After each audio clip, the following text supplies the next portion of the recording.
평범한 한 은행, 돼지 저금통을 들고 온 할아버지가 냉대받아 쫓겨납니다. 하지만 다음 날 그 은행에 폭풍이 몰아치죠.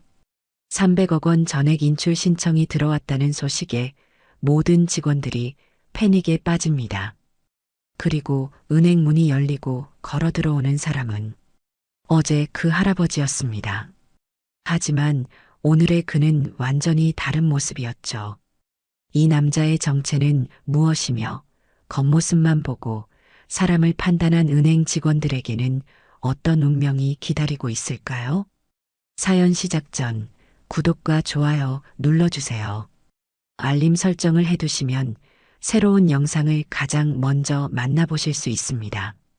빗줄기가 굵어지는 월요일 아침, 소도시의 작은 은행 지점 앞에 도착한 민지는 심호흡을 깊게 했습니다.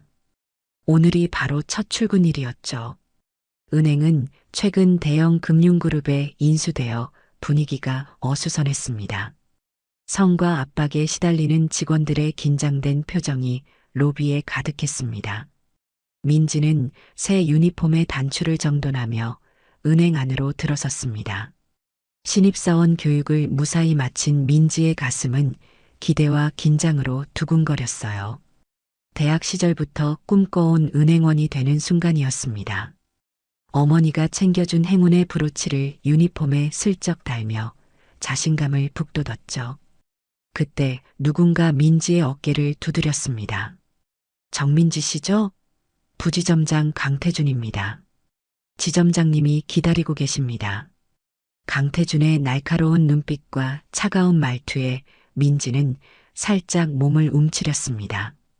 첫인상부터 부담스러웠어요. 민지를 데리고 지점장실로 향하는 강태준의 걸음걸이는 빨랐어요. 지점장실에서는 서진우 지점장이 전화통화 중이었습니다. 그의 이마에는 땀방울이 맺혀 있었죠. 책상 위에는 본사에서 온 듯한 서류들이 어지럽게 널려 있었습니다. 네, 본사님. 이번 달 VIP 고객 유치 할당량 반드시 달성하겠습니다. 저희 지점 평가에 문제 없도록 하겠습니다. 전화를 끄는 서진우는 한숨을 내쉬며 민지를 바라봤습니다. 그의 눈에는 피로가 가득했어요. 무거운 책임감과 스트레스로 머리카락조차 희끗희끗하게 변해 있었습니다. 신입이군. 우리 지점은 최근 대형 금융그룹에 인수되어 성과 압박이 심해. 특히 VIP 고객 유치가 최우선이야. 알겠나? 민지는 고개를 끄덕였습니다. 서진우는 계속해서 말을 이어갔습니다. 여기서 살아남으려면 고액 자산가만 상대해. 시간 낭비하는 소액 거래는 최대한 줄이고 지난 분기에 우리 지점이 실적 하위 10%였어. 이번에도 그러면 구조조정이 있을 거야. 민지의 마음은 무거워졌습니다. 은행원의 꿈을 키울 때 생각했던 모습과는 달랐죠. 친절하고 따뜻하게 모든 고객을 대하는 은행원이 되고 싶었는데 현실은 냉혹했습니다. 강태준이 냉소적인 웃음을 지으며 덧붙였습니다. 돈 많은 고객만 예쁘게 모셔. 나머지는 ATM으로 안내하면 돼. 그게 우리 생존법이야. 민지는 입술을 깨물었습니다. 이게 맞는 걸까요? 대학에서 배운 금융의 사회적 책임과는 너무 다른 현실이었습니다. 하지만 첫날부터 반항할 수는 없었죠. 갑자기 은행 로비에서 소란이 일었습니다. 서진우와 강태준, 그리고 민지는 창문을 통해 로비를 내려다봤어요. 낡은 우산과 허름한 옷을 입은 노인이 커다란 도자기 돼지 저금통을 안고 은행 안으로 들어오고 있었습니다. 그의 옷은 비에 젖어 있었고 신발에서는 물기가 뚝뚝 떨어졌어요. 또 시간 낭비군. 강태준이 짜증을 내며 말했어요. 동전 몇 푼 바꾸려고 이 바쁜 시간에. 서진우의 표정도 굳어졌습니다. 강 부장, 처리해. 우리 지금 VIP 고객 상담 준비해야 해. 민지는 노인의 모습을 지켜봤습니다. 비에 젖은 모습이 안쓰러웠어요. 나이 지긋한 할아버지는 조심스럽게 돼지 저금통을 품에 안고 있었습니다. 그 모습에는 뭔가 소중한 것을 지키려는 따스함이 느껴졌어요. 할아버지의 주름진 손이 저금통을 감싸 안는 모습에서 세월의 무게가 느껴졌습니다. 강태준이 로비로 내려가자 민지도 따라 나섰습니다. 첫 업무를 시작할 시간이었죠. 로비에서는 직원들이 할아버지를 보며 수군거리고 있었습니다. 저기 봐, 또 시간 낭비하는 손님이야. 돼지 저금통? 지금이 어느 시대인데. 참 구시대적이네. 동전 몇 개 때문에 우리 시간 뺏겠네. 할아버지는 모든 수군거림을 못 들은 척하며 천천히 창구로 향했습니다. 그의 걸음걸이는 느렸지만 당당했어요. 한 발 한 발 내딛는 모습에서 평생을 묵묵히 살아온 사람만이 가질 수 있는 위엄이 느껴졌습니다. 민지는 창구에서 할아버지를 맞이했습니다. 안녕하세요. 어떻게 도와드릴까요? 할아버지는 미소를 지으며 돼지 저금통을 조심스럽게 카운터 위에 올려놓았습니다. 그의 눈빛은 따뜻했고 입가에는 주름이 깊게 패여 있었어요. 이 돈을 제 계좌에 넣고 싶어요. 50년 동안 모은 동전들인데. 민지가 도우려는 순간 강태준이 끼어들었습니다. 죄송합니다만 동전 교환은 자동 계수기를 이용해 주세요. 지금은 바쁜 시간입니다. 할아버지는 당황한 표정으로 말했습니다. 아니, 그게 아니라 제 계좌에. 민지는 할아버지의 말을 들으려 했지만 강태준이 민지의 팔을 잡아 끌었어요. 신입, 나 좀 따라와. 창구를 벗어나자 강태준이 낮은 목소리로 속삭였습니다. VIP 고객만 상대하라고 했지? 저런 사람 상대하면 시간만 낭비야. 본사 감사팀이 언제 들이닥칠지 모르는데 한가하게 동전 셀 시간 없어. 민지의 마음은 불편했습니다. 할아버지의 실망한 표정이 계속 눈앞에 아른거렸죠. 대학에서 배운 모든 고객은 소중하다는 원칙과 현실의 괴리가 너무 컸습니다. 그때 서진우 지점장이 로비로 내려왔습니다. 서진우 지점장은 로비에 들어서자마자 할아버지를 향해 빠르게 걸어갔습니다. 그의 얼굴에는 짜증이 가득했죠. 오늘 오후에 중요한 VIP 고객과의 미팅이 예정되어 있어 더욱 예민해 보였습니다. 민지는 불안한 마음으로 그 모습을 지켜봤습니다. 선생님, 서진우가 강압적인 어조로 말했습니다. 저희는 중요한 고객들이 많이 기다리고 있습니다. 저금통 같은 건 어린이 은행 프로그램이나 동전 교환소를 이용해 주세요. 할아버지는 놀란 표정으로 도자기 돼지 저금통을 품에 더 꼭 안았습니다. 그의 주름진 손가락이 저금통 표면을 어루만지는 모습에서 깊은 애착이 느껴졌어요. 하지만 이건 단순한 동전이 아니라 제 인생의 역사입니다. 제 손자에게 주고 싶어서. 서진우는 할아버지의 말을 끊었습니다. 그의 목소리는 차갑고 딱딱했어요. 죄송합니다만 규정상 도와드릴 수 없습니다. 다른 손님들이 기다리고 계시니까요. 저희는 비즈니스 은행입니다. 민지는 할아버지의 슬픈 눈빛을 볼 수 있었어요. 그 눈에는 실망을 넘어선 깊은 상처가 담겨 있었습니다. 평생 이용해온 은행에서 이런 대우를 받는다는 것이 얼마나 가슴 아픈 일일까요? 민지는 용기를 내어 한 걸음 앞으로 나섰습니다. 지점장님, 제가 도와드릴게요. 아직 교육 중이니 실전 경험도 필요하고요. 시간 많이 걸리지 않을 거예요. 서진우의 눈빛이 차갑게 변했습니다. 그의 턱 근육이 경직되었고 이마에 주름이 깊게 패였어요. 민지 씨, 신입사원이 월권행위를 하는 건가요? 첫날부터 상사의 지시를 무시하나요? 민지는 움찔했습니다. 첫날부터 지점장과 마찰을 빚는 것은 현명하지 않았죠. 그녀의 꿈과 현실 사이에서 갈등하는 마음이 컸지만 결국 고개를 숙였습니다. 생계가 걸린 문제였으니까요. 강태준이 비웃듯 끼어들었습니다. 그의 얼굴에는 냉소적인 미소가 번졌어요. 할아버지, 동전세는 기계가 저쪽에 있습니다. 저희가 도울 일은 없어요. 이런 소액 거래는 창구에서 처리하지 않습니다. 주변의 다른 직원들도 수군거리기 시작했습니다. 어떤 직원은 키득거리며 웃기까지 했죠. 마치 할아버지가 시대에 뒤떨어진 우스운 존재라도 되는 것처럼요. 할아버지를 향한 냉소적인 시선들이 로비를 가득 채웠습니다. 할아버지는 천천히 일어났습니다. 그의 손은 미세하게 떨리고 있었어요.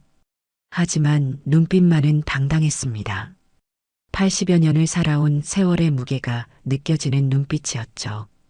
딱히 분노나 원망은 없었지만 깊은 슬픔이 담겨 있었습니다. 이런 식으로 손님을 대하는 은행이라니. 할아버지의 목소리는 작았지만 단호했습니다.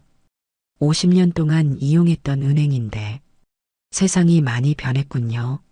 서진우는 참을성을 잃었습니다. 그의 얼굴이 붉게 달아올랐어요. 경비원. 그가 손을 들어 경비원을 불렀습니다. 이분 안내 좀 해드리세요. 다른 고객들을 위한 공간이 필요합니다. 건장한 경비원이 다가와 할아버지의 팔을 붙잡았습니다. 할아버지, 나가주시겠어요? 다른 고객들이 불편해하고 있습니다. 할아버지는 경비원의 손길을 뿌리치지 않았습니다.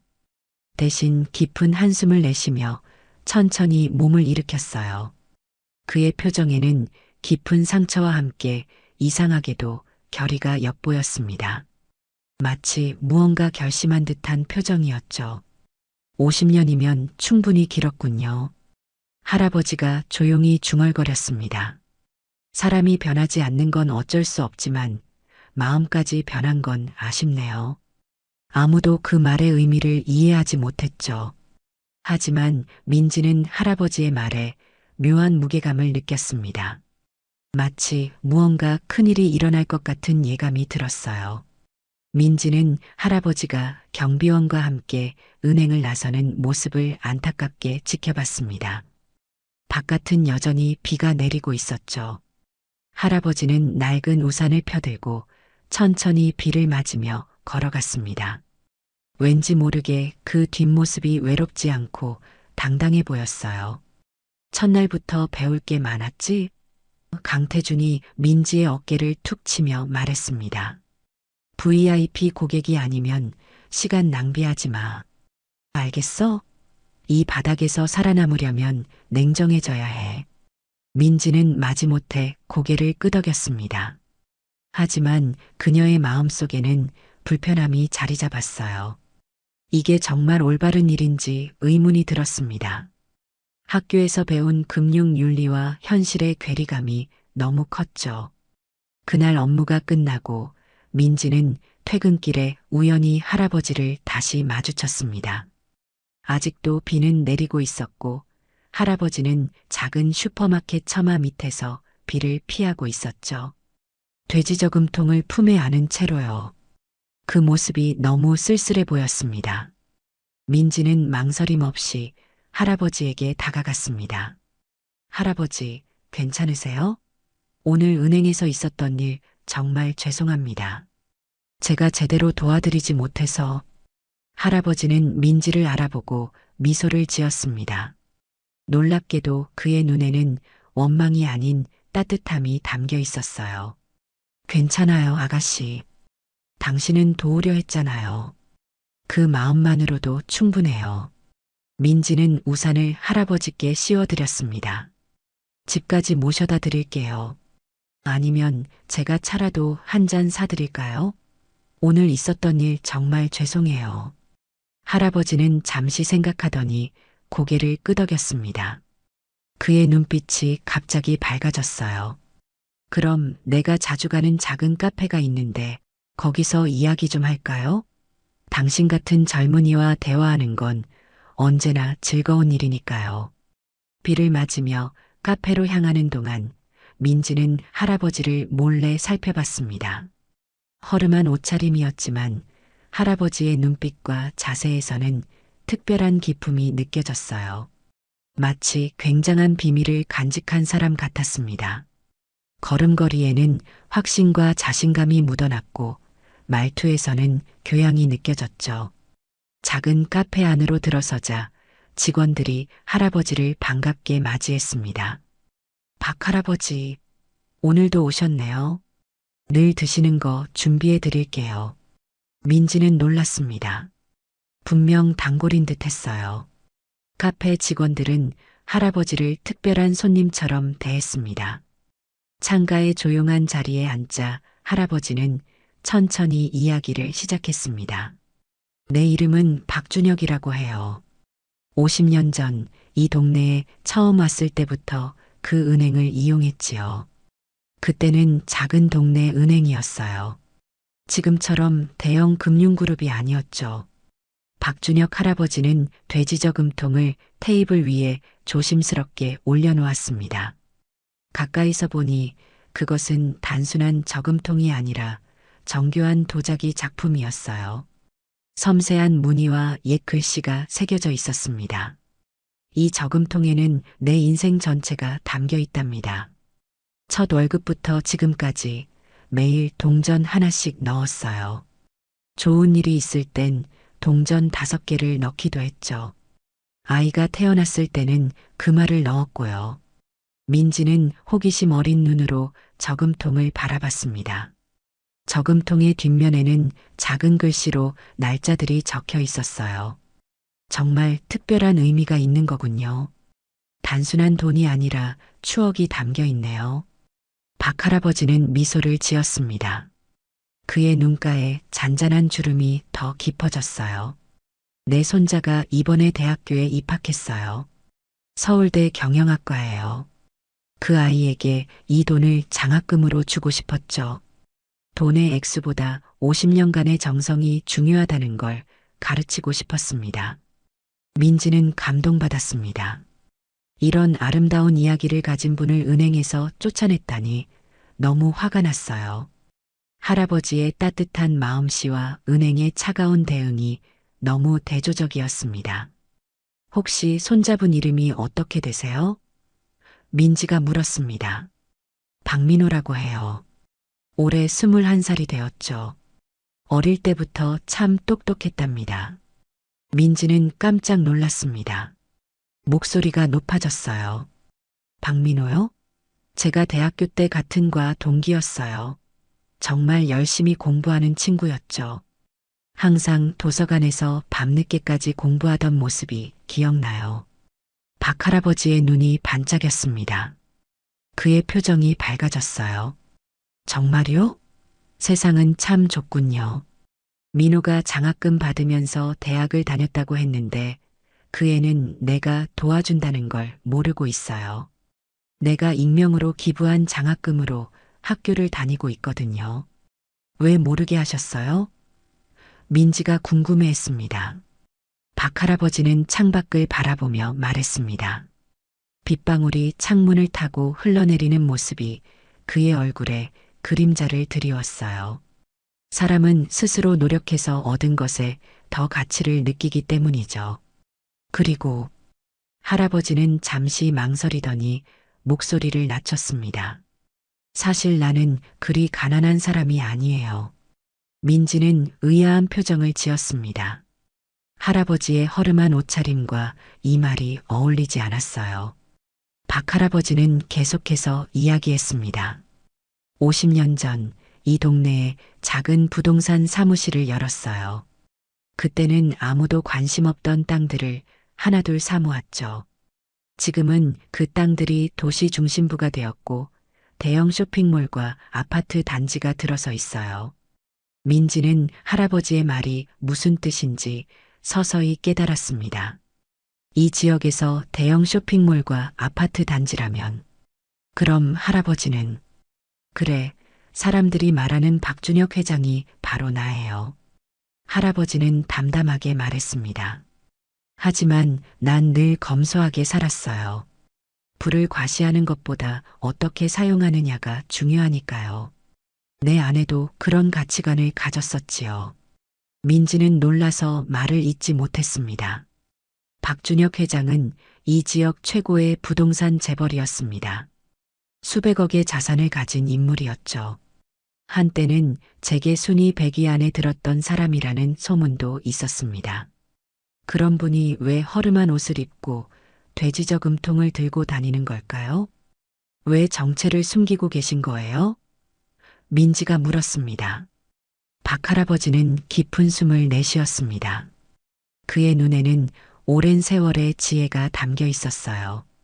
진짜 나를 봐주는 사람을 찾고 싶었어요. 부와 지위가 아닌 사람 자체를 보는 사람을 말이죠. 은행에서 오늘 벌어진 일은 슬프지만 새삼 깨닫게 해준 일이기도 해요. 세상이 얼마나 겉모습만 중요시하는지 말이에요. 민지는 할아버지의 손을 잡았습니다. 그 손에는 평생 일한 흔적이 그대로 남아 있었어요. 정말 죄송합니다, 할아버지. 우리 은행 직원들이 할아버지께 그런 모욕을 드렸다니. 박 할아버지는 민지의 손을 토닥였습니다. 그의 손길은 따뜻하고 부드러웠어요. 괜찮아요. 당신은 달랐으니까. 그런데 민지 씨, 내일 아침 은행에 좀 일찍 나가 있으면 좋겠어요. 재미있는 일이 벌어질 테니까요. 민지는 궁금했지만 더 묻지 않았습니다. 할아버지의 눈빛에서 어떤 계획이 있음을 느꼈어요. 네, 그럴게요, 할아버지. 제가 뭐 도울 일 있으세요? 박 할아버지는 미소를 지었습니다. 아니에요. 그냥 지켜봐 주세요. 그리고 민지 씨 같은 젊은이가 있어 이 세상이 아직 희망이 있다고 생각해요. 다음 날 아침 민지는 할아버지의 말이 궁금해 평소보다 일찍 은행에 도착했습니다. 로비에 들어서자마자 뭔가 분위기가 심상치 않음을 느꼈어요. 직원들이 모여 수군거리고 있었고 서진우 지점장의 사무실에서는 큰 소리가 들려왔습니다. 모두의 얼굴에 긴장감이 역력했죠. 어떻게 된 거야? 민지가 동료에게 물었습니다. 큰일 났어. 우리 은행 최고 VIP 고객인 박준혁 회장님이 모든 자산을 인출한대. 무려 300억이라는 소문이야. 본사에서 난리가 났대. 민지는 숨을 들이켰습니다. 어제 만난 그 할아버지가 정말 이런 일을 벌이고 있었군요. 그녀의 가슴이 두근거렸습니다. 이것이 할아버지가 말한 재미있는 일이었군요. 서진우 지점장의 사무실 문이 갑자기 열리고 지점장이 새파랗게 질린 얼굴로 뛰쳐나왔습니다. 그의 이마에는 식은땀이 흘러내리고 있었고 넥타이는 헐거워져 있었어요. 평소에 위험 있는 모습은 온데간데 없었습니다. 긴급 회의다. 전 직원 회의실로 모여. 당장. 회의실에 모인 직원들의 표정은 공포로 가득했습니다. 모두가 자신의 일자리가 위험하다고 느끼는 듯 했어요. 서진우는 식은땀을 흘리며 말했습니다. 여러분, 큰 위기입니다. 박준혁 회장님께서 오늘 오전 중으로 300억 자산을 전액 인출하신대요. 30년간 우리 은행 최고 VIP 고객이셨는데 갑자기 이런 결정을 하셨습니다. 강태준이 끼어들었습니다. 그의 목소리에는 불안감이 역력했어요. 무슨 이유로요? 갑자기 왜? 다른 은행의 스카우트 제안이라도 있었나요? 서진우는 고개를 저었습니다. 그의 눈빛에는 절망감이 가득했어요. 본사에서는 우리 지점에 문제가 있다고 보고 있어요. 고객 서비스 품질에 문제가 있었던 것 같다고. 감사팀이 오늘 오전 중으로 파견된다고 합니다. 민지는 입술을 깨물었습니다. 그녀는 진실을 알고 있었지만 말할 수 없었어요. 어제 박 할아버지와의 약속이 있었으니까요. 그리고 솔직히 말해서 이 상황이 어떻게 전개될지 보고 싶기도 했습니다. 강태준의 얼굴이 창백해졌습니다. 평소의 오만한 태도는 사라지고 공포에 질린 표정만 남았어요. 우리 지점 실적이 떨어지면 모두 책임을 져야 합니다. 특히 지점장님은 본사에서 이미 경고를 받은 상태잖아요. 서진우가 분노에 찬 눈으로 강태준을 노려봤습니다. 그의 얼굴이 순식간에 붉게 변했어요. 무슨 소리야? 내 책임이라고? 내가 항상 고객을 VIP와 일반 고객으로 나누어 차별하자고 했잖아. 두 사람 사이에 팽팽한 긴장감이 흘렀습니다. 다른 직원들은 불안한 표정으로 두 상사를 번갈아 바라봤어요. 갑자기 책임 공방이 시작된 것이죠. 그때 회의실 문이 열리고 본사 감사팀이 들어왔습니다. 3명의 정장 차림 남녀가 서류 가방을 들고 들어왔어요. 팀장으로 보이는 중년 남성이 차갑게 말했습니다. 서진우 지점장님, 강태준 부지점장님, 잠시 개별 면담을 하겠습니다. 상황이 심각합니다. 서진우와 강태준은 공포에 질린 표정으로 감사팀을 따라 나갔습니다. 그들의 걸음걸이는 마치 사형장으로 향하는 죄수처럼 무거웠어요. 남은 직원들은 불안에 떨며 수군거렸습니다. 이거 다 망했어. 구조조정 시작되는 거 아니야? 누구 때문에 이런 일이 생긴 거지? 민지는 시계를 봤습니다. 9시 30분. 박할아버지가 오실 시간이 다가오고 있었죠. 그녀의 심장이 빠르게 뛰기 시작했습니다. 어떤 일이 벌어질지 긴장되었지만 한편으로는 기대도 되었어요. 그때 직원 한 명이 놀란 표정으로 창밖을 가리켰습니다. 저기 봐, 저 차들. 민지도 창가로 다가가 보니 검은 대형 차량 3대가 은행 앞에 멈춰 섰습니다. 첫 번째 차에서는 정장을 입은 비서들이 내렸고 두 번째 차에서는 법률팀으로 보이는 사람들이 내렸습니다. 마지막 차에서는 고급 양복을 입은 노신사가 내렸어요. 바로 박준혁 할아버지였습니다. 하지만 오늘의 박 할아버지는 어제와는 완전히 달랐습니다. 허름한 옷 대신 최고급 맞춤 정장을 입고 단정하게 정돈된 머리에 고급 시계를 착용한 모습이었어요. 그의 걸음걸이에는 자신감과 위엄이 넘쳤습니다. 저분이 박준혁 회장님? 직원들이 놀란 표정으로 중얼거렸습니다. 민지는 미소를 지었습니다. 할아버지의 눈빛은 어제와 같았지만 오늘은 모든 것이 달랐어요. 그의 뒤로는 유능해 보이는 비서들, 변호사로 보이는 인물들, 그리고 놀랍게도 민지의 대학 동기인 박민호가 따라오고 있었습니다. 민호까지 왔네. 민지는 작게 중얼거렸어요. 본사에서 온 감사팀장이 급히 밖으로 나가 박준혁 회장을 맞이했습니다. 그의 태도는 극도로 공손했어요. 회장님, 안녕하십니까? 불편을 끼쳐드려 대단히 죄송합니다. 박 회장은 담담하게 고개를 끄덕였습니다.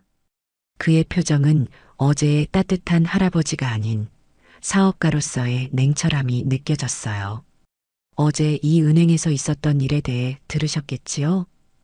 감사팀장의 얼굴이 창백해졌습니다. 당황한 기색이 역력했어요. 네, 어제 무슨 일이? 그때 서진우와 강태준이 사무실에서 나와 로비로 내려왔습니다. 그들의 눈에 박준혁 회장의 모습이 들어오자 두 사람은 그 자리에 얼어붙었어요. 마치 유령이라도 본 것처럼 말이죠. 서진우와 강태준의 얼굴이 창백하게 변했습니다. 그들의 눈앞에 서 있는 사람은 바로 어제 돼지저금통을 들고 와서 내쫓았던 그 할아버지였어요. 하지만 오늘의 박준혁 회장은 완전히 달랐습니다. 고급 맞춤 양복에 카리스마 넘치는 자태로 은행 로비에 서 있었죠.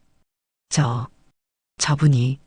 서진우의 목소리가 떨렸습니다. 그의 얼굴에서 핏기가 싹 가셨어요. 강태준은 말조차 나오지 않았어요. 두 사람의 다리가 후들거리는 모습이 민지의 눈에 들어왔습니다. 평소 그토록 오만하고 냉혹했던 두 사람이 이렇게 무너지는 모습은 어쩐지 생경했습니다. 박준혁 회장은 천천히 걸어와 서진우 앞에 섰습니다. 그의 눈빛은 어제처럼 따뜻했지만 동시에 단호했어요. 마치 수십 년간 사업을 일궈온 사람만이 가질 수 있는 강인함이 느껴졌습니다. 어제 뵌 지점장님이시죠? 박 회장의 목소리는 조용했지만 로비 전체에 울려 퍼졌습니다. 모든 직원들이 숨을 죽이고 그 광경을 지켜보았어요. 서진우는 공포에 질려 말을 더듬었습니다. 그의 이마에는 식은땀이 주르륵 흘러내렸어요. 회장님, 정말 죄송합니다. 저희가 몰랐습니다. 정말로 몰랐어요. 제가 어떻게 해야? 박 회장은 고개를 살짝 기울이며 물었습니다. 그의 눈빛은 날카로웠지만 목소리는 차분했어요. 무엇을 몰랐다는 말씀이신가요? 제가 부자라는 사실을요? 아니면 모든 사람을 동등하게 대해야 한다는 사실을요? 서진우는 대답을 못하고 고개를 숙였습니다. 그의 어깨가 축 처져 있었어요. 평소에 위험 있는 모습은 찾아볼 수 없었죠. 로비의 모든 직원들이 숨을 죽이고 지켜보고 있었어요. 박 회장은 천천히 자신의 가방에서 서류 하나를 꺼냈습니다. 고급스러운 가죽 서류 가방에서 나온 문서에는 은행 로고가 선명했어요. 이것은 내 모든 자산 인출 신청서입니다. 50년간 이용했던 은행이지만 어제 벌어진 일 이후로 더 이상 신뢰할 수 없게 되었습니다. 감사팀장이 급히 나서며 말했습니다. 그의 표정에는 절박함이 가득했어요. 회장님, 정말 죄송합니다. 저희가 잘못했습니다. 어떻게든 보상해 드리겠습니다. 무엇이든 말씀해 주십시오. 박 회장은 미소를 지었습니다. 그것은 비즈니스맨의 미소였어요. 보상이요? 제가 원하는 건 돈이 아닙니다. 인간적인 대우죠. 제가 어제 이 은행에 왔을 때 저를 어떻게 대했는지 기억하시나요? 저는 단지 오래된 돼지 저금통 하나를 가져왔을 뿐인데 말이죠. 강태준이 갑자기 앞으로 나섰습니다. 그의 표정이 갑자기 변했어요. 이제 그의 눈에는 교활한 빛이 비쳤습니다. 사실 이건 모두 서진우 지점장의 지시였습니다. 그는 항상 VIP 고객만 신경 쓰라고 했어요. 작은 손님들은 무시하라고요. 저는 그저 지시를 따랐을 뿐입니다. 서진우의 눈이 커졌습니다. 충격과 배신감이 그의 얼굴에 번졌어요. 강태준, 내가 어떻게 해? 민지는 믿을 수 없다는 표정으로 두 상사를 바라봤습니다. 위기 앞에서 서로를 배신하는 모습이 너무 추했어요. 그녀는 그 자리에서 한 발짝 앞으로 나섰습니다. 그건 사실이 아닙니다. 민지의 목소리가 로비에 울려 퍼졌습니다. 모든 시선이 그녀에게 쏠렸어요. 강태준 부지점장님은 어제 할아버지, 아니 회장님께 동전세는 기계 쓰세요라고 직접 말씀하셨어요. 그리고 서진우 지점장님은 경비원을 불러 회장님을 내쫓으셨고요. 로비에 침묵이 흘렀습니다. 박 회장은 민지를 바라보며 미소 지었어요. 그의 눈빛에는 고마움이 담겨 있었습니다. 강태준이 민지를 향해 분노에 찬 눈빛을 보냈습니다. 너 신입이 뭘 안다고. 그가 위협적으로 다가왔지만 박 회장의 비서가 재빨리 그 사이에 끼어들었어요. 박 회장은 고개를 저었습니다. 이런 모습을 보니 더욱 실망스럽군요. 위기 앞에서 서로를 배신하고 책임을 미루다니. 이것이 바로 제가 더 이상 이 은행을 신뢰할 수 없는 이유입니다. 민지는 용기를 내어 말했습니다. 회장님, 모든 직원이 그런 건 아닙니다. 저는 어제 회장님을 돕고 싶었어요. 하지만 신입이라 제 힘이 부족했습니다. 박 회장은 민지를 향해 따뜻한 미소를 지었습니다. 알고 있어요, 민지 씨. 당신의 진심은 충분히 느꼈습니다. 그래서 오늘 당신을 위한 제안도 준비해 왔어요. 서진우와 강태준은 공포에 질린 표정으로 그 광경을 지켜봤습니다. 그들의 경력과 미래가 이 순간 박 회장의 결정에 달려 있다는 것을 알고 있었어요. 로비에 긴장감이 감돌았습니다. 서진우와 강태준은 서로를 향해 적대적인 시선을 보내고 있었어요. 두 사람의 얼굴에는 땀이 흘러내리고 있었습니다. 본사 감사팀은 태블릿으로 상황을 기록하며 냉정한 표정을 유지했죠. 직원들은 로비 한쪽에 모여 수군거리고 있었습니다. CCTV 영상을 확인해 보겠습니다. 감사팀장이 말했습니다. 어제 있었던 일의 진상을 정확히 파악해야겠군요. 그 말에 서진우와 강태준의 얼굴이 더욱 창백해졌습니다.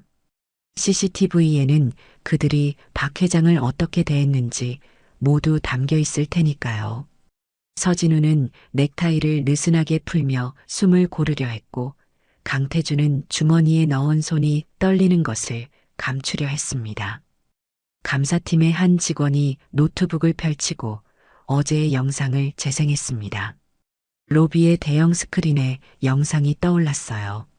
모든 사람들이 숨죽이고 지켜봤습니다. 영상 속 시간은 정확히 어제 오전 10시 15분이었습니다. 영상에는 허름한 옷차림의 박 회장이 돼지 저금통을 들고 들어오는 모습, 직원들이 비웃는 모습, 강태준이 냉정하게 거절하는 모습, 서진우가 경비원을 부르는 모습이 선명하게 담겨 있었어요. 특히 강태준이 동전세는 기계 쓰세요라고 말하는 장면과 서진우가 이분 안내해드리세요라고 경비원에게 지시하는 장면이 선명한 음성과 함께 재생되었습니다.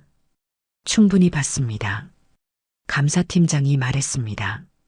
이런 고객 대응은 우리 은행의 핵심 가치에 정면으로 위배됩니다. 그때 감사팀의 다른 직원이 팀장에게 무언가를 귓속말로 전했습니다. 팀장의 표정이 더욱 심각해졌어요. 그는 태블릿을 들여다보며 인상을 찌푸렸습니다. 방금 확인한 바로는 강태준 부지점장님이 어제 저녁 본사에 이메일을 보냈더군요. 서진우 지점장님의 업무 태만과 고객 응대 문제를 지적하는 내용이었습니다. 팀장은 태블릿을 돌려 모두에게 보여주었습니다. 화면에는 강태준이 보낸 이메일이 선명했어요. 제목은 서진우 지점장의 고객 응대 문제와 지점 성과 저하 관련 보고였습니다. 메일 내용에는 서진우가 VIP 고객만 중시하는 방침을 강요했다는 내용과 함께 최근 6개월간의 실적 부진을 모두 서진우의 책임으로 돌리는 내용이 상세히 적혀 있었죠. 서진우의 얼굴이 분노로 일그러졌습니다. 그의 눈은 충혈되었고 주먹은 불끈 쥐어졌어요. 뭐라고? 강태준, 내가 날 배신했어? 6개월 동안 VIP 고객 유치를 강조한 건 내가 먼저였잖아. 강태준은 어깨를 으쓱했습니다. 이제 그의 표정에는 체념이 깃들어 있었어요. 하지만 그 속에는 교활함도 엿보였습니다. 살아남기 위해서였어. 지점장님이 계속 실적 압박을 주니까 누군가는 책임져야 했잖아. 서진우가 갑자기 강태준에게 달려들었습니다. 이 배신자야. 그의 얼굴은 분노로 일그러졌고 팔을 휘두르며 강태준의 셔츠 깃을 움켜쥐었습니다. 주변 직원들이 황급히 두 사람을 말렸어요. 여성 직원 한 명은 놀라서 작은 비명을 질렀고 다른 직원들은 어쩔 줄 몰라 하며 두 상사를 떼어놓으려 애썼습니다. 이런 추한 모습을 박 회장 앞에서 보여주다니 상황은 최악으로 치닫고 있었습니다. 이 모든 게 내 탓이야. 너 때문에 내가. 서진우의 말은 감사팀원이 그를 뒤에서 잡아당기면서 끊겼습니다. 박 회장은 고개를 절레절레 저었습니다. 그의 눈에는 실망감이 가득했어요.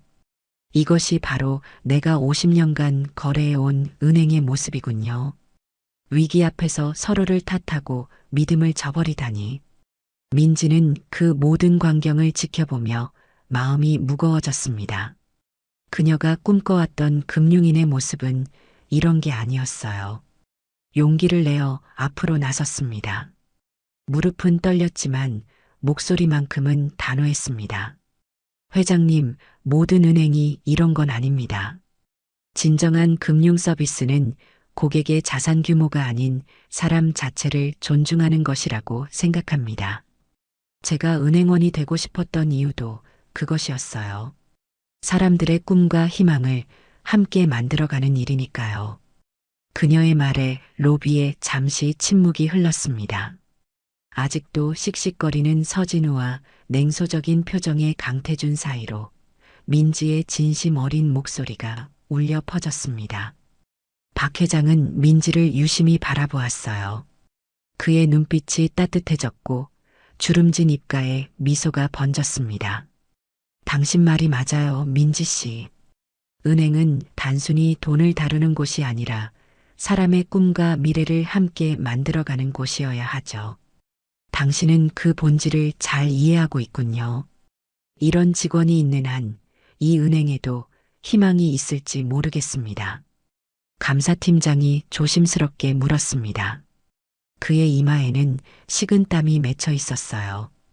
회장님, 혹시 마음을 바꾸실 여지가 있으신지요? 저희가 어떻게 하면? 박 회장은 인출 신청서를 들어보였습니다. 모두의 시선이 그 서류에 고정되었어요. 그 작은 종이 한 장에 은행의 운명이 달려있는 듯 했습니다. 자, 이제 제 결정을 말씀드리겠습니다. 박 회장은 인출 신청서를 천천히 둘로 찢었습니다. 찢어진 종이 조각이 바닥으로 떨어지는 소리가 로비에 울려 퍼졌어요. 모든 사람들이 놀란 표정으로 그 광경을 지켜보았습니다. 저는 오늘 여러분께 교훈을 주기 위해 왔습니다. 박 회장의 목소리는 부드럽지만 강한 힘이 실려 있었어요. 제 자산을 인출하는 것보다 더 중요한 것이 있더군요. 감사팀장이 안도의 한숨을 내쉬었습니다. 정말 감사합니다, 회장님. 박 회장은 손을 들어 그를 제지했습니다. 그렇게 쉽게 되는 건 아닙니다. 제가 계좌를 유지하는 데는 3가지 조건이 있습니다. 로비의 긴장감이 감돌았습니다. 서진우와 강태준은 불안한 표정으로 박 회장을 바라봤어요. 그들의 운명이 이 순간 결정될 것이라는 걸 알고 있었죠. 첫째, 박 회장이 말했습니다. 정민지 씨를 차기 지점장 후보로 승진시키세요.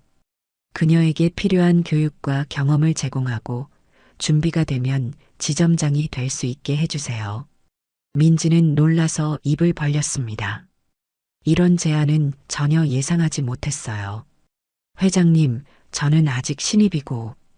박 회장은 미소를 지었습니다.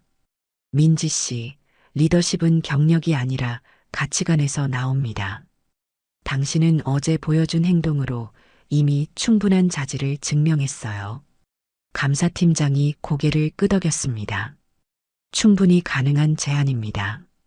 민지 씨에게 특별 교육 프로그램을 제공하고 멘토링을 통해 성장할 수 있도록 하겠습니다. 둘째, 박 회장이 계속했습니다. 매주 수요일을 고객 존중의 날로 정하세요. 특히 노인분들과 어린이들을 위한 특별 서비스를 제공하고 모든 고객을 동등하게 대우하는 교육을 직원들에게 실시하세요. 감사팀장은 재빨리 메모를 했습니다. 좋은 아이디어입니다. 당장 시행하겠습니다. 셋째, 박 회장의 목소리가 더욱 진지해졌습니다. 이 은행 수익의 1%를 지역사회 봉사와 교육사업에 기부하세요. 특히 금융 지식이 부족한 노인분들을 위한 교육 프로그램을 만들어주세요. 감사팀장이 잠시 망설였습니다.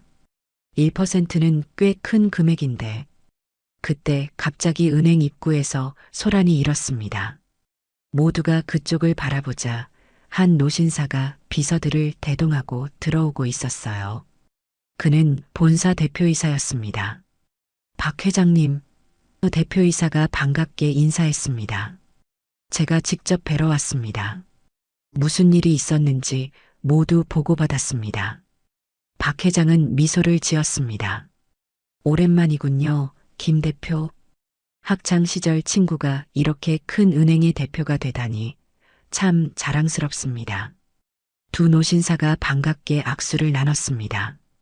서진우와 강태준은 놀란 표정으로 그 광경을 지켜봤어요. 박 회장과 본사 대표이사가 오랜 친구라니 상황이 더욱 복잡해졌습니다. 회장님의 모든 제안을 수락합니다. 대표이사가 단호하게 말했습니다. 1% 기부도 문제 없습니다. 오히려 우리 은행의 사회적 책임을 다하는 좋은 기회라고 생각합니다. 대표이사는 서진우와 강태준을 향해 냉정한 시선을 보냈습니다. 두 분은 다음 주부터 지방지점으로 발령받게 될 겁니다. 거기서 고객 서비스의 기본부터 다시 배우세요. 서진우와 강태준은 말없이 고개를 숙였습니다. 그들의 표정에는 체념과 후회가 뒤섞여 있었어요. 박 회장은 만족스러운 표정으로 고개를 끄덕였습니다. 좋습니다. 그럼 제 자산은 계속 이 은행에 맡기겠습니다. 그리고 새로운 사업을 위한 추가 자금도 예치할 생각입니다. 직원들의 표정이 밝아졌습니다. 위기는 기회로 바뀌었고 은행에는 새로운 변화의 바람이 불기 시작했어요. 1년 후 은행은 완전히 달라졌습니다. 햇살이 환하게 비치는 월요일 아침, 민지는 지점장 사무실 문에 새겨진 자신의 이름을 바라봤습니다. 정민지 지점장이라는 글자가 선명하게 빛났어요. 꿈만 같았죠. 민지 지점장님, 오늘 고객 존중의 날 준비는 다 됐습니다. 직원이 밝은 표정으로 보고했습니다. 민지는 미소를 지었습니다. 고마워요. 오늘은 특별히 노인분들을 위한 디지털 금융 교육이 있는 날이니 더 신경 써주세요. 은행 로비는 예전과 완전히 달라져 있었습니다. 차갑고 사무적이던 분위기 대신 따뜻하고 친근한 공간으로 바뀌었어요. 벽면에는 지역 예술가들의 작품이 걸려 있고 한쪽에는 어린이들을 위한 금융교육 공간이 마련되어 있었습니다. 그리고 로비 중앙에는 박준혁 회장의 돼지저금통이 유리 케이스에 전시되어 있었어요. 그 아래에는 금색 명판이 있었습니다. 진정한 부는 숫자가 아닌 마음에서 비롯된다. 매일 이 문구를 읽을 때마다 민지는 초심을 다짐했습니다. 민지야. 친숙한 목소리가 들려왔습니다. 민호가 밝은 표정으로 은행에 들어섰어요. 그는 이제 할아버지의 사업을 함께 돕고 있었습니다. 오늘 할아버지께서 모임에 같이 가자고 하셨어. 민지는 고개를 끄덕였습니다. 그럼 점심시간에 같이 가자. 할아버지 건강은 어떠셔? 건강하시지. 오히려 요즘 더 활기차셔. 노인금융교육재단 설립하시느라 더 바빠지셨어. 민호가 웃으며 말했습니다. 박 회장은 1년 전 일을 계기로 더 많은 사회활동을 시작했습니다. 특히 평생 모은 동전들로 지역 노인들과 아이들을 위한 장학재단을 설립했죠. 그 돈의 액수보다 50년 동안의 정성이 더 큰 가치를 지닌다는 것을 알려주고 싶었던 그의 꿈이 현실이 된 셈이었습니다. 민지는 문득 서진우와 강태준이 궁금해졌습니다. 두 사람은 지방의 작은 지점으로 발령받았지만 그들의 근황을 가끔 전해 들었어요. 서진우 전 지점장님 소식 들었어? 민지가 민호에게 물었습니다. 민호는 고개를 끄덕였습니다. 응, 지방지점에서 완전히 달라지셨대. 요즘은 노인분들을 위한 금융교육에 열심이시라고 해. 강태준 씨도 처음엔 힘들어했지만 이제는 진심으로 고객을 대하는 법을 배웠다고 하더라. 민지는 따뜻한 미소를 지었습니다. 사람은 변할 수 있다는 믿음이 현실이 되는 순간이었죠. 오후 민지와 민호는 박 회장을 만나러 갔습니다. 그는 여전히 소박한 차림이었지만 그 눈빛만큼은 변함없이 따뜻했어요. 할아버지, 은행이 정말 많이 달라졌어요. 민지가 말했습니다. 고객 존중의 날은 이제 지역의 명물이 되었고 다른 은행들도 우리를 벤치마킹하기 시작했어요. 박 회장은 만족스러운 미소를 지었습니다. 결국 사람이 중요한 거야. 겉모습이 아닌 진심을 보는 눈을 가진 사람. 민지, 내가 바로 그런 사람이야. 민지는 감사의 마음을 표현했습니다. 모두 할아버지 덕분이에요. 제게 이런 기회를 주셔서 정말 감사해요. 박 회장은 고개를 저었습니다. 아니야. 내가 스스로 증명한 거야. 난 그저 그 가능성을 알아봤을 뿐이지. 그때 민호의 전화가 울렸습니다. 통화를 마친 민호는 놀란 표정으로 말했습니다. 할아버지, 서진우 씨가 할아버지를 만나고 싶대요. 사과드리고 싶다고. 박 회장은 잠시 생각에 잠겼다가 고개를 끄덕였습니다. 만나자고 해. 용서받기 위해 노력하는 사람을 외면해서는 안 되지. 다음 주 서진우와 강태준이 박 회장을 찾아왔습니다. 두 사람의 모습은 많이 달라져 있었어요. 오만함은 사라지고 겸손함이 묻어났죠. 회장님, 서진우가 떨리는 목소리로 말했습니다. 그날 회장님을 그렇게 대한 것 정말 죄송합니다. 지난 1년간 매일 후회했습니다. 강태준도 고개를 숙였습니다. 저도 진심으로 사과드립니다. 지방지점에서 일하면서 많은 것을 배웠습니다. 특히 사람을 대하는 법을요. 박 회장은 두 사람을 따뜻한 눈빛으로 바라봤습니다. 사람은 누구나 실수를 합니다. 중요한 건 그 실수를 인정하고 변화하려는 의지죠. 두 분이 변했다니 기쁩니다. 서진우의 눈에 눈물이 고였습니다. 회장님, 저희에게 두 번째 기회를 주시겠습니까? 박 회장은 민지를 바라봤습니다. 이건 민지 지점장이 결정할 일이지.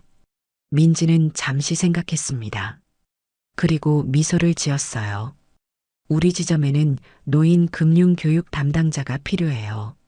두 분의 경험이 큰 도움이 될 것 같습니다. 서진우와 강태준의 얼굴에 안도의 미소가 번졌습니다. 그들에게도 새로운 시작의 기회가 주어진 것이었죠. 그로부터 몇 개월 후 박 회장의 80번째 생일날이었습니다. 은행 직원들과 지역 주민들이 모두 모인 자리에서 박 회장은 소감을 말했습니다. 저는 평생 돈을 모으는 일에 집중했습니다. 하지만 이제 깨달았어요. 진정한 부는 은행 계좌에 있는 게 아니라 사람들의 마음속에 있다는 것을요. 여러분 모두가 제 진정한 재산입니다. 민지는 그 말을 듣고 가슴이 따뜻해졌습니다. 그녀는 이제 단순한 은행원이 아니라 사람들의 꿈과 희망을 함께 만들어가는 금융인이 되었습니다. 에필로그에서는 민지와 민호의 결혼식 장면이 펼쳐집니다. 박 회장은 손자의 결혼을 축하하며 두 사람에게 특별한 선물을 줍니다. 바로 그 옛날 돼지 저금통과 똑같은 새 저금통이었죠. 매일 동전 하나씩 넣으세요. 그리고 50년 후에 너희 손자에게 주세요. 그게 바로 우리 가족의 전통입니다. 결혼식장에는 서진우와 강태준도 있었고 은행 직원들과 지역 주민들도 모두 모였습니다. 한때는 서로 불신하고 대립했던 사람들이 이제는 하나의 커다란 가족이 되었어요. 우리는 종종 겉모습만으로 사람을 판단합니다. 박 회장이 축사에서 말했습니다. 하지만 진정한 가치는 언제나 내면에 있죠. 그리고 우리 모두에게는 변화할 수 있는 기회가 있습니다. 오늘 여러분은 누구에게 진심 어린 존중을 보내셨나요? 모든 사람들이 박수를 쳤습니다. 이것은 단순한 돼지 저금통 이야기가 아닌 사람과 사람 사이의 진정한 가치에 관한 이야기였습니다. 그리고 그 이야기는 앞으로도 계속될 것입니다. 오늘 이야기 어떠셨나요? 구독과 알람 설정 잊지 마시고 소중한 댓글 하나가 정말 큰 힘이 됩니다. 시청해 주셔서 진심으로 감사드립니다.